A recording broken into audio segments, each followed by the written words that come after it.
Yang terhormat para dewan juri sekalian, Bismillahirrahmanirrahim. Assalamualaikum warahmatullahi ta'ala wabarakatuh. Alhamdulillahillazi allama bil qalam, allamal insana ma lam ya'lam.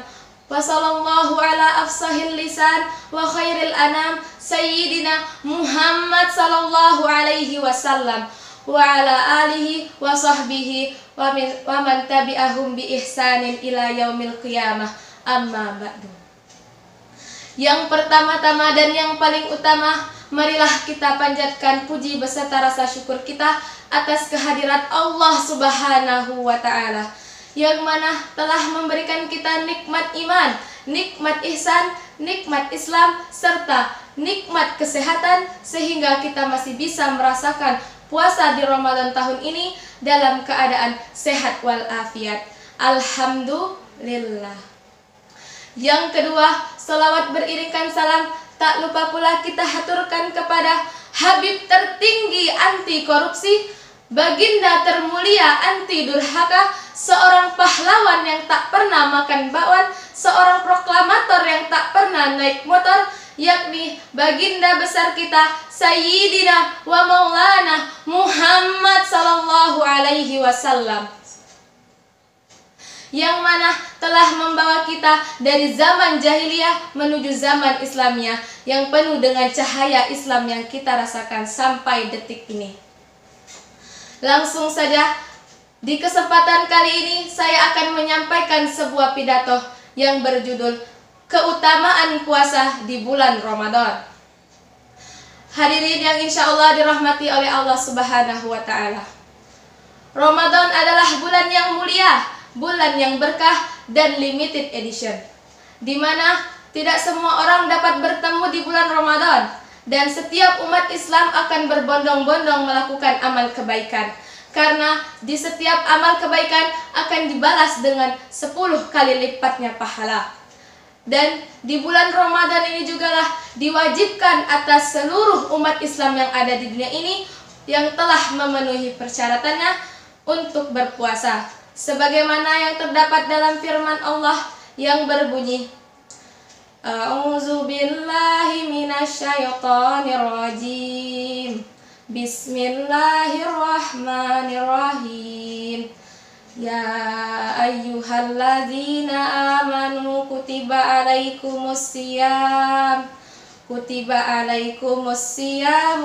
min qablikum la'allakum tattaqun.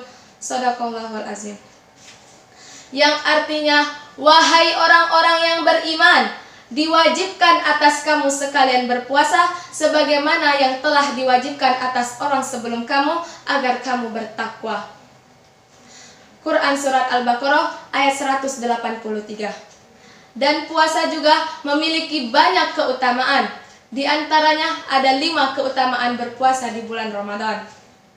Yang pertama, diberikan pahala yang nilainya langsung ditetapkan oleh Allah Subhanahu wa ta'ala. Sebagaimana dalam sabda Rasulullah sallallahu alaihi wasallam, Allah berfirman yang artinya, puasa ini untukku dan kamu akan mendapatkan pahala karenanya, dan di setiap kebaikan akan dibalas 10 kali lipatnya. Muttafaqun alaih. Yang kedua, puasa akan menghapuskan kesalahan, sebagaimana yang terdapat dalam hadis yang diriwayatkan oleh Huzaifah yang artinya, aku mendengar Rasulullah sallallahu alaihi wasallam bersabda, kesalahan terhadap tetangga, keluarga, dan hartamu dapat dihapuskan dengan sedekah, salat, dan puasa. Hadis riwayat Bukhari dan Muslim.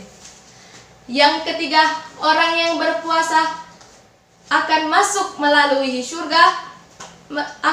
ke dalam surga melalui pintu istimewa yang diberi nama Ar-Rayyan, di mana hanya orang berpuasalah yang dapat melalui pintu tersebut.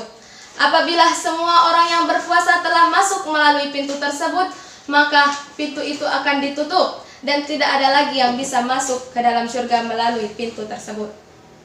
Yang keempat, pintu-pintu neraka ditutup, pintu-pintu surga dibuka, dan setan-setan dibelenggu.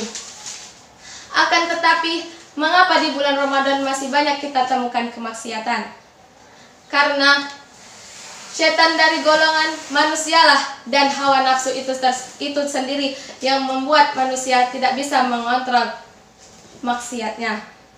Yang kelima, orang yang berpuasa dapat mendapatkan keutamaan malam Lailatul Qadar, di mana apabila seseorang bangun pada malam Lailatul Qadar dengan keimanan dan harapan untuk mendapatkan pahala di sisi Allah Subhanahu wa taala, maka Allah akan menghapus dosa-dosa mereka yang lalu dan mendapat pahala. Hadirin yang insya Allah dirahmati oleh Allah Subhanahu wa taala. Maka jalanilah bulan Ramadan ini dengan penuh semangat dan carilah banyak amalan yang soleh untuk menambah amal kebaikan kita. Karena hari ini adalah milikmu, sedangkan hari esok belum tentu menjadi milikmu. Mungkin hanya ini yang dapat saya sampaikan. Lebih dan kurangnya saya mohon maaf. Kepada Allah saya mohon ampun. Unzur ma qala wala tanzur man qala. Akhirul kalam. Wabillahi taufiq wal hidayah. Wassalamualaikum warahmatullahi ta'ala wabarakatuh.